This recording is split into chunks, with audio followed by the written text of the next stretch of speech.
আপনি কি এটা জানেন বাংলাদেশে যখন ১ম কম্পিউটার এসেছিল, ডেস্কটপ, ঠিক সেই মুহূর্তে কম্পিউটারের স্টার্ট বাটন চেপে কম্পিউটার চালু করতে পারছে, এরকম যোগ্যতা দিয়েই অনেকেই অনেক প্রতিষ্ঠানে জব পেয়েছে।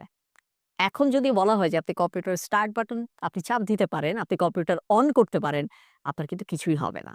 আস্তে, আস্তে আমরা পরবর্তীতে দেখতে পারলাম যাদের কিনা টাইপ রাইটিং যে মেশিনটা রয়েছে, সেটাই যাদের টাইপিং স্কিল খুব ভালো, তারাও চাকরির বাজারে খুব ভালো একটা ডিমান্ড তাদের ছিল। কিন্তু এখন তাদের আসলে খুব একটা কিন্তু ডিমান্ড নেই। এর মানে কি জানেন? এর মানে হচ্ছে প্রতিনিয়ত আমাদের স্কিল আপডেট করতে হবে। প্রতিনিয়ত আমাদের নতুন, নতুন স্কিল শিখতে হবে। আপনি যদি না শেখেন, কোনো সমস্যা নেই। অন্য কেউ না কেউ শিখবে, সে আপনার জায়গাটা নিয়ে নিবে। আমি চাই না আপনার সাথে এমন কোনো ঘটনা ঘটুক। আর ঠিক এ কারণেই বিভিন্ন জবের ক্ষেত্রে গভর্নমেন্ট, প্রাইভেট এবং ডেভেলপমেন্ট সেক্টরে যেই স্কিলগুলো কমন, কমন স্কিল এবং কমন